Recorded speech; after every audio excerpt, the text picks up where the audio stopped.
Не на большие, не на маленькие куски, а так, на средние. Вот. Отправляют в Англию. Там, наверное, до конца их дезинфицируют и потом делают другие матрасы. Не матрасы, а поролоновые, да, вот эти. Там.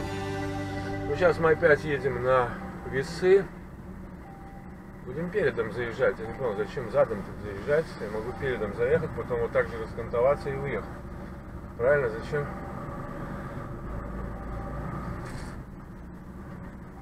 Витас говорит, потом задом. А зачем задом?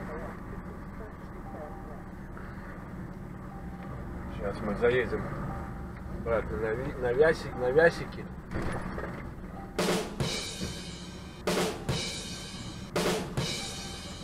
Надо поближе к левому краю, наверное, взять.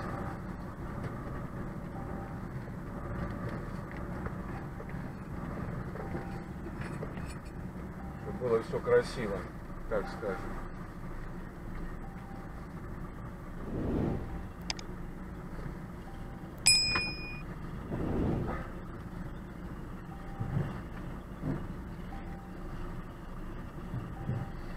Как он говорит, посчитать до 10. Приехали, раз, два, три, четыре, пять, и вышел зайчик погулять. Раз, два, три, четыре, пять, и вышел зайчик погулять. Поехали обратно.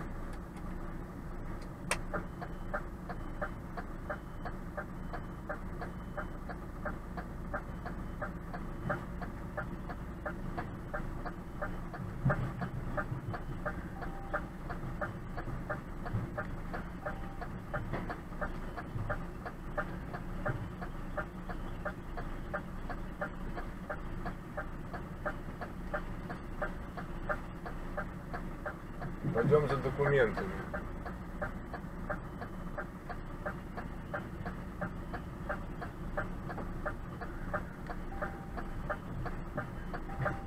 Там-то я уже... Я не знаю, Витас, по-моему, задом, говорит, надо заезжать. Я не знаю, зачем задом, если можно все сделать спокойно передом. Заехал, выехал, заехал, выехал.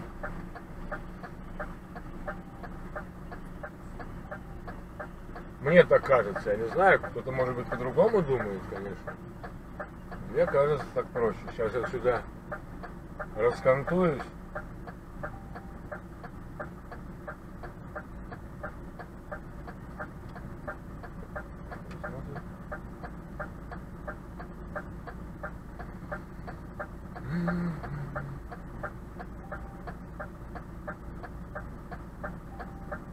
И буду готов к выезду, так сказать.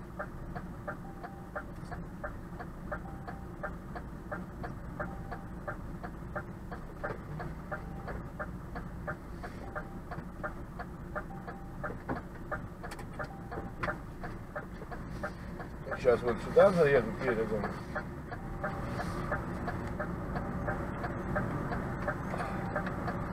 И задом сдам туда, к этим контейнерам. И все.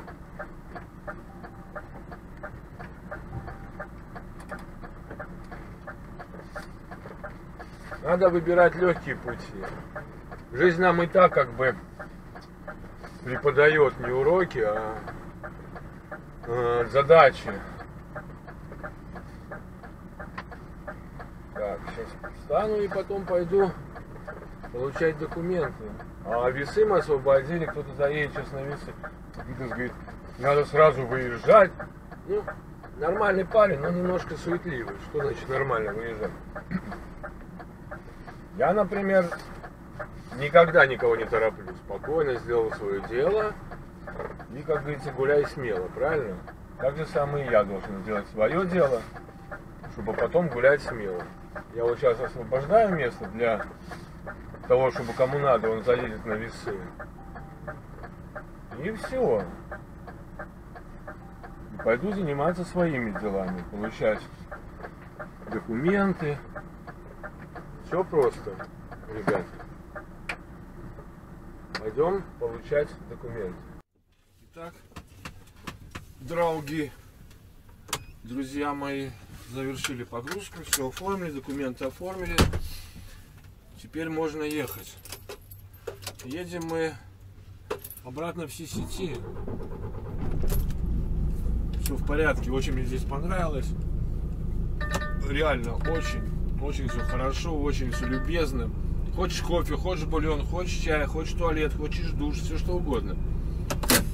Это Голландия, друзья мои. Мне вот здесь очень нравится, очень. Реально. Так, как мне сейчас тут выехать надо? Зачем он мне так посылает?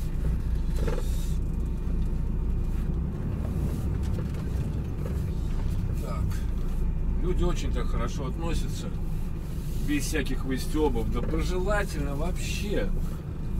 Даже не спрашиваешь, где тут туалет и кофе там или что-то. Вообще сами предлагают. Ну ладно, поедем мы направо. Что тут как-то выезд фиговатый налево. Не очень как-то хорошо. Поедем поэтому чуть-чуть туда.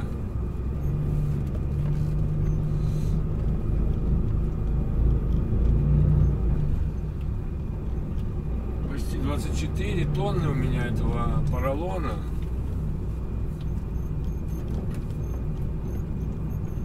Надеюсь, там нет тупика.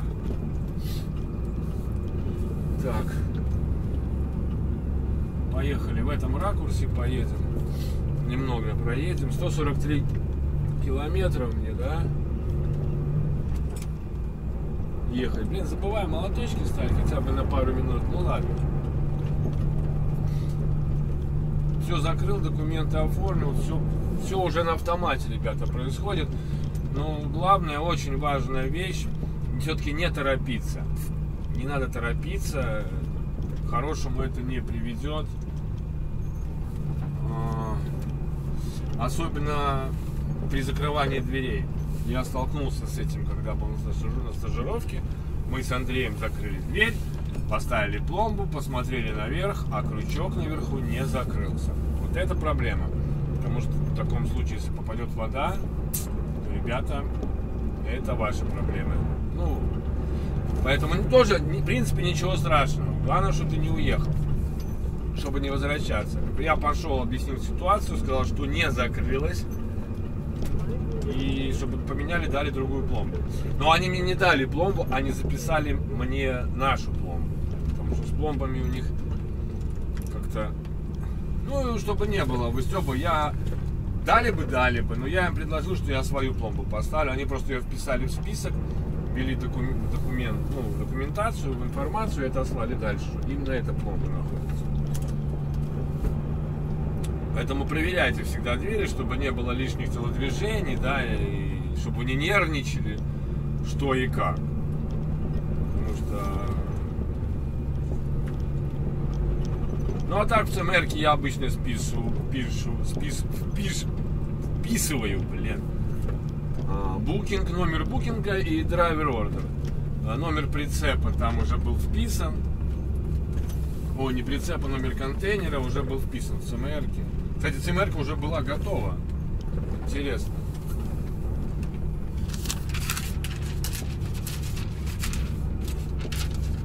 ЦМРка уже была готова.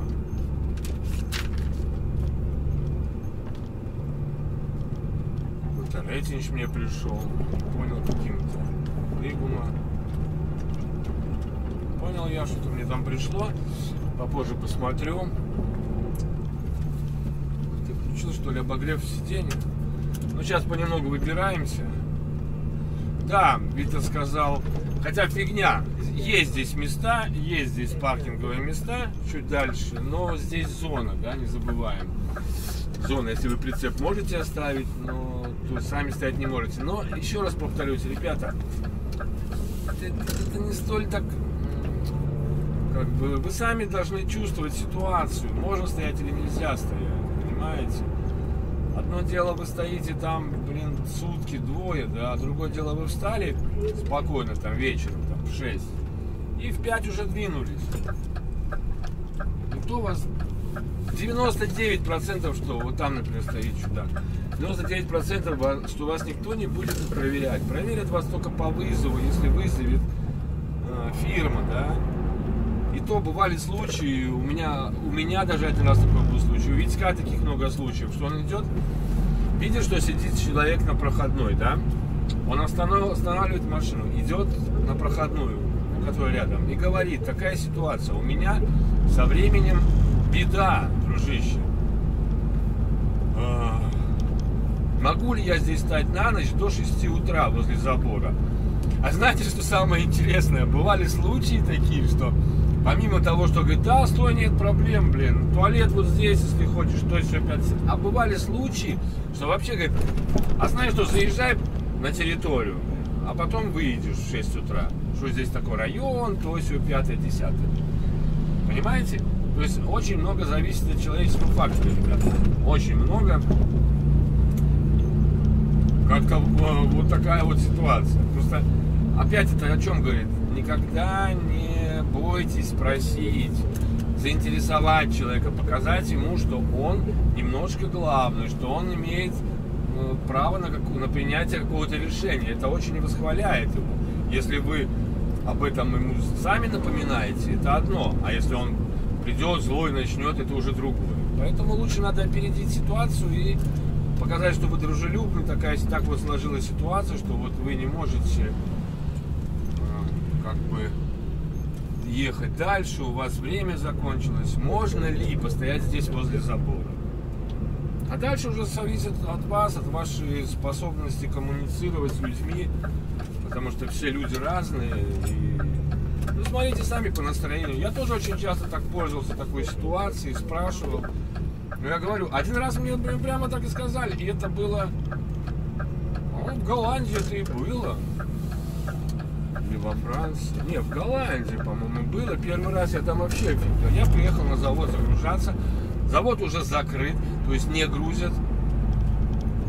Есть у меня это видео, это было в Кестеркампе. И я просто спрашиваю этого сторожа, а где тут можно снять паркинг? И сторож так говорит: а у тебя сколько погрузка? Я говорю: да не знаю, по-моему, в 6 утра завтра тогда. Хотя у меня у меня сегодня погрузка, но почему-то на 6 вечера, но вы закрыты уже. И он говорит: а ты знаешь, ты заезжай сюда вовнутрь и можешь ночевать прямо на территории. Более того, он говорит, здесь бесплатный, не, по-моему, это Франция была, бесплатный кофе, душ, туалет. Но этот, типа, вся фигня закрыта открыта до 10 часов вечера. Так что можешь пить кофе, чай, сколько тебе удобно, душем пользоваться, а потом в 5 часов опять открывают. Блин, вот, понимаете, вот казалось, а зачем он это сделал? Да просто, я просто у него спросил по поводу паркинга. Понимаете, ну на тот момент я грузился на этой фирме, так скажем. А бывают другие ситуации, что вы не грузитесь на фирму, вы просто просите разрешение стоять возле ворот, ну, возле забора, да.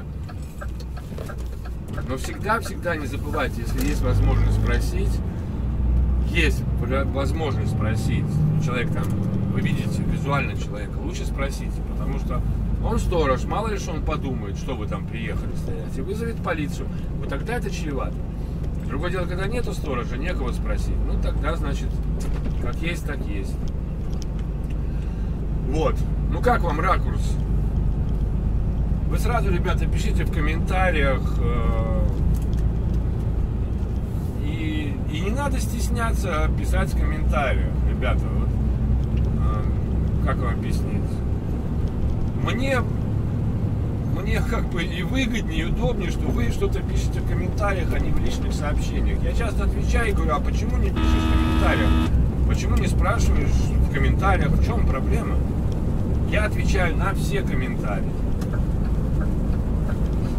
Вот. Ну ладно, ребята. Выехали, едем. Как я еду, вы уже видите. Как управляю, как рулю, да, все достаточно просто, и не надо волноваться начинающим особенно. Все легко и просто, вы король на дороге, вы все видите. Вы сидите выше всех. Выше вас сидит только, наверное, знаете кто? Пассажир двухэтажного автобуса, едущий на 2-м ярусе. Или если кто-то там у вас на кушетке спит, тогда да, они выше. Ну ладно, ребята, 138 километров, едем на CCT, и все у нас должно получиться, и видео, и работа, и все, прототочек пошел. И вот может быть заезд на порт, вид с кабины, вот вид с этого ракурса я вам покажу. Потому что я снимать буду кабину, а не сам заезд в порт. Потому что я не хочу терять работу из-за какого-то видео, что я снял порт, как заезжать. Это все-таки стратегический объект считается, и здесь лучше не заниматься ерундистикой. Ну все, ребята, погнали! 137 километров.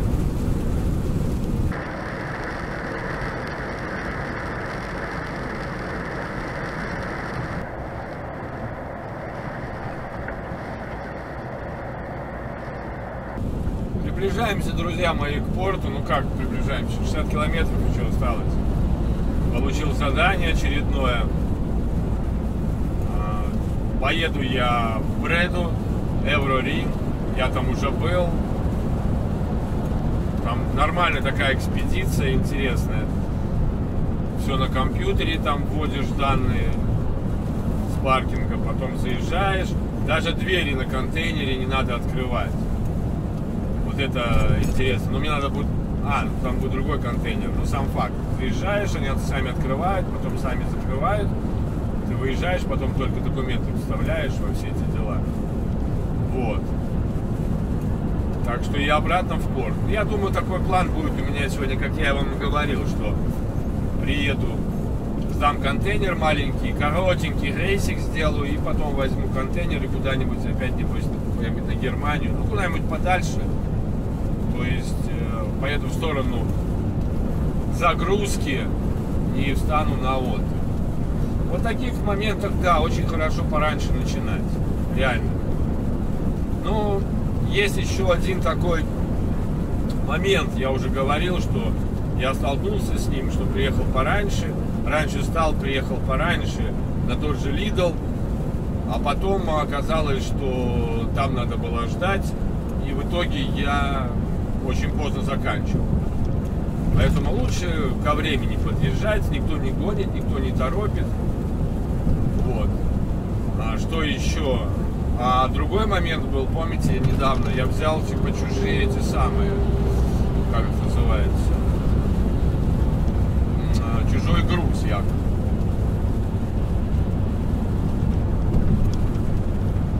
Вот, и ничего страшного, но сам факт, что я вот тогда получилось, что я брал чужой груз. Ну, зачем это надо, если можно там приезжать ко времени, которое тебе указано на погрузку. Что еще хочу сказать? Вдруг почему-то всплыл комментарий какой-то год назад, или, ну, короче, где-то год назад, почему я на нее не ответил, не помню.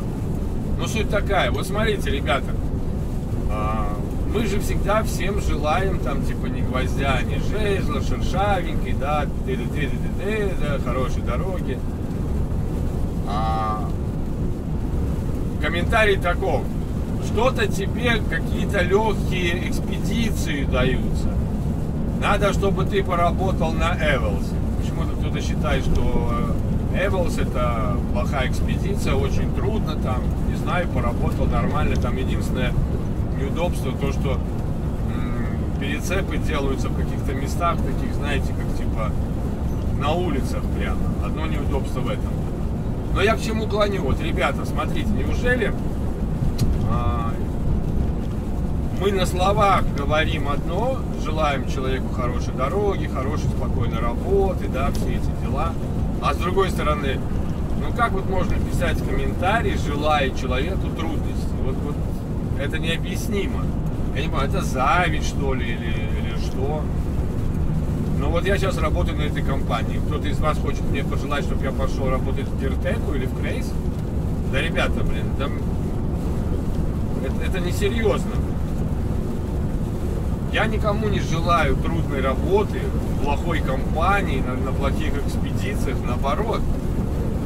Поддерживаю стремление найти себя, найти хорошую компанию, как я говорю, чтобы треугольник сошелся, да? Работа, семья, финансы. Либо работа, семья, удовольствие, да, чтобы вот это вот все сошлось. Ну, блин, предлагать, как я помню давно, о, ты не был в Якутии.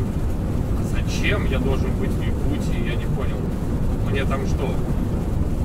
Меня кто-то там ждет?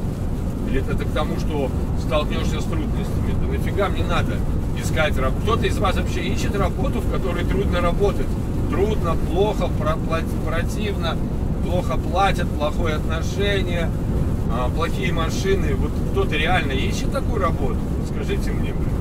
Поэтому смешно читать такие комментарии, когда желают себе трудностей. Но, ребята, это в голове не укладывается. Что этим хочет человек сказать? Наоборот, надо радоваться за другого, что человек нашел хорошую фирму, подходящую ему. Возможно, и я смогу туда устроиться, либо аналогичную, либо стремиться, да, к работе на таких компаниях, где такое отношение. И понимать, что такие компании есть, и не одна, и не две, и три. Это нормально, когда ты работаешь на нормальной компании, а не с какими-то трудностями. Нафига это все надо? Как я всегда говорю, кто на что учился? Каждый занимается тем, на что он учился. Если ты привык и боишься поменять, но будешь сидеть, извини меня, в дерьме и ныть все время, но не решаться поднять свою задницу и сделать шаг важный в твоей жизни, то флаг тебе в руки. И не надо осуждать и завидовать другим, которые могут поднять задницу и найти достойную работу и в оплате, и в общении, и в атмосфере. К этому надо стремиться, а не желать человеку трудностей. Это же ненормально, это какое-то заболевание, что ли, это... Ну, как вы считаете? Вы, например. Ну, ладно, ребят, едем дальше, 52 километра. Кстати, вот сзади за мной едет чудак, что-то там мигает, блин. Слушай, если тебе надо, коллега, ехать 86, флаг тебе в руки, объезжай, обгоняй. Мне это не надо, я иду с нормальной скоростью. У меня скорость 84, поэтому по GPS 85. Я не собираюсь ради твоего удовольствия, или там куда ты торопишься, нарушать скоростной режим. Вот тоже я не понимаю, что вы моргаете, мигаете? Возьми, обгони, блин. Нельзя обгонять, почему я должен обгонять? Кого-то нарушать? Почему я должен скорость превышать? Потому что тебе нужно быстрее, тебе нужно вперед. Не можешь вперед, сообщи своему диспетчеру, блин, я не могу двигаться быстрее, передо мной идет там, типа, вот Олег идет на этой машине, едет 84, я не могу ехать 90. Можешь, объезжай, давай вперед. Никто тебя не запрещает. А потом после вот такой вот фигни еще обгоняет, начинает пипикать. Ну вообще придурки, блин. Я еще не удивлюсь, что это не голландец, а какой-нибудь, ну, не из Голландии, а, скажем, с бельгийским флагом, с немецким, не флагом, а номером. Я не удивлюсь, либо сидит там какой-то чудак. Вот, парень наш пошел. Этих на синий. А кто это такой? Поехал на синий. С контейнером. Не помню. Так что, вот что я хотел сказать. Мне по барабану, вот он едет 80. Ну, пускай едет 80, я буду ехать 80. Вот реально, всегда так было. С первых дней моей работы. Да, бывает, что нужно побыстрее. Ну, блин, тогда я рискую, я его обгоняю, блин, и еду. Нет, написал диспетчеру. Не могу, блин, скоростной режим, пробка. Все едут 80. И вообще, 80 это нормально. Если все едут 75, вот это уже ненормально. Люди привыкли, блин, 90 должны все ехать. Кстати, поймал себе на мысли, что, по-моему, из всех машин, на которых я работаю, мне DAF больше всех нравится. Более для меня. Как машина под меня. Scania более современная, но она настолько мягкая, настолько, блин, даже качаешься в ней, как, блин, на пароходе. Но по комфорту холодильник в Scania меньше у меня был. Вот. Здесь холодильник большой. По расположению пола, то может быть Scania лучше. Но мне DAF как-то роднее изначально был. И для меня он более как бы... Я быстрее восстановился в DAF, знаю, где тут все кнопки. Единственное, я не могу вспомнить, как при выключенном двигателе. Я помню, что можно было нажать, и ты увидишь заряд батареи. Либо вообще выключенным, либо чуть-чуть ключ повернуть. Но почему-то повернув ключ, я не вижу заряда батареи. Там меню не выдает мне заряд батареи аккумулятора. А я помню, что как-то должно быть. При включенном зажигании при резне ты не посмотришь. А вот при выключенном, если чуть-чуть повернул ключ, дает там только эко-вождение, там всякие расходы, да, топлива. Но вот заряд батареи почему-то нет. Надо еще поладить, поискать. Уже сегодня очередной раз ребята бегали по паркингу, искали прикурить. Я смотрю, но меня не просили, увидели, что на голландские номера, видно, постеснялись. Ну ладно, ребята, 46 километров нам.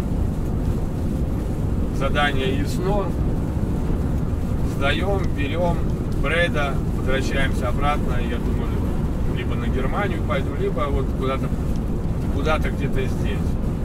Куда-то где-то здесь, по Голландии. Напомню, сегодня вторник, 9 мая. Работаем дальше, друзья мои.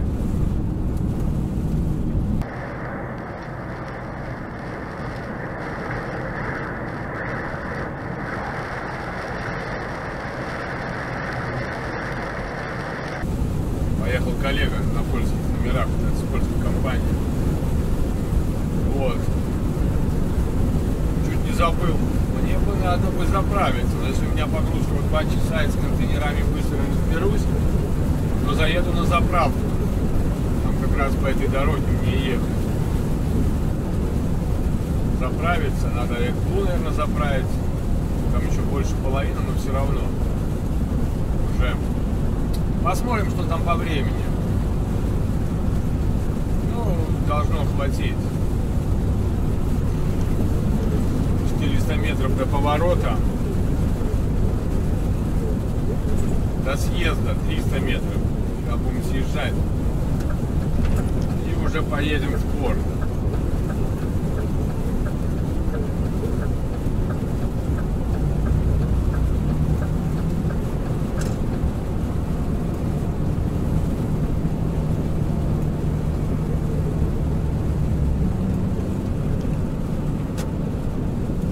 Туда, куда нам и надо.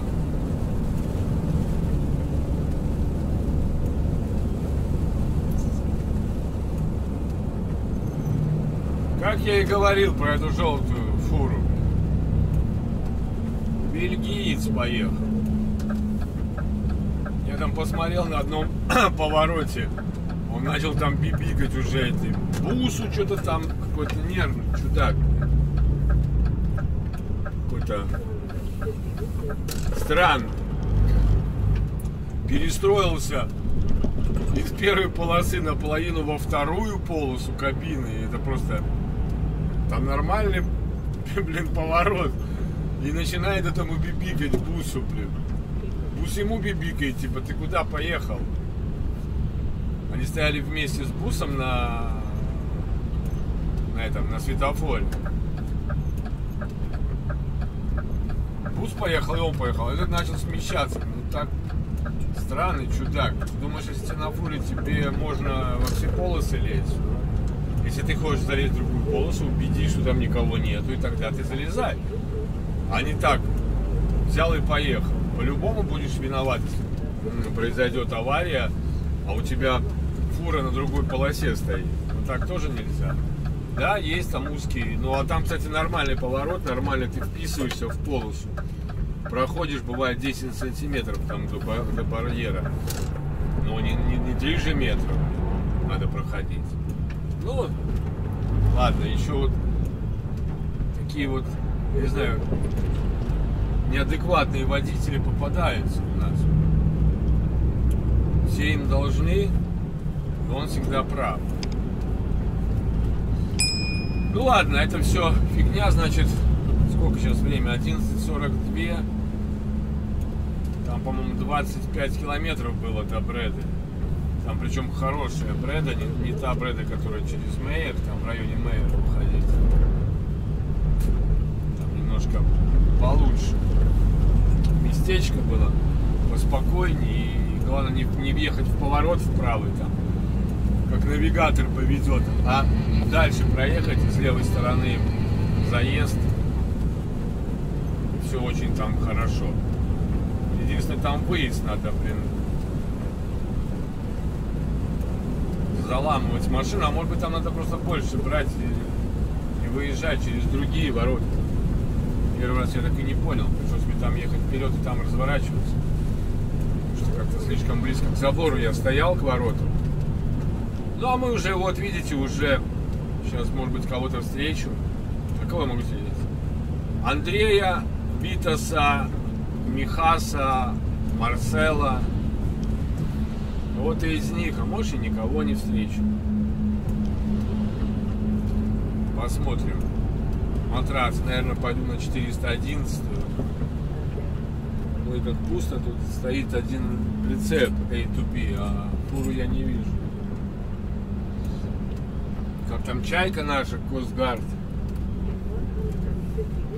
Не вижу я там коллег из компании.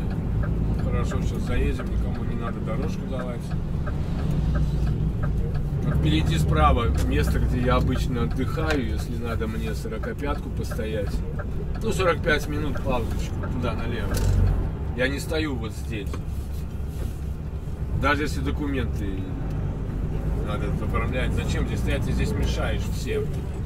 Знаки стоят, что нельзя. И нельзя, значит. Потом оправдываться, что я вот так, мне пришлось. Да ничего, блин, 120 метров проехал и встал нормально. Всем тут мешаешь. Нету коллег с моей компанией. Значит, все уехали. Либо не приехали. А, куда они? 250 километров ехать. И у Витаса в 9, по-моему, загрузка. У Михаси я не знаю во сколько. Я думаю, они только должны будут приехать. 250. Ну, 250 это не 150. Туда и обратно, правильно? Так, походу здесь, или вот отъезжает. Ну, ты едешь или?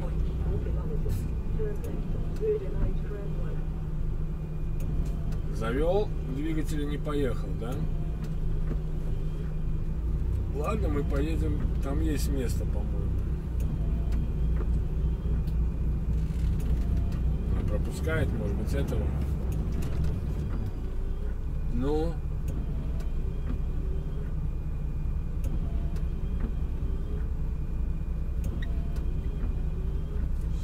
Ай, надо было туда заезжать и все. Просто идет к машине коллега.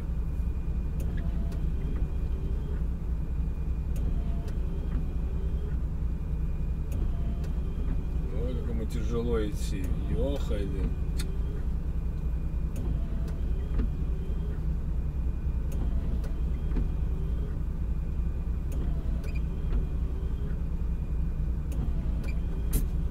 Ладно, пойдем уже туда оформляться.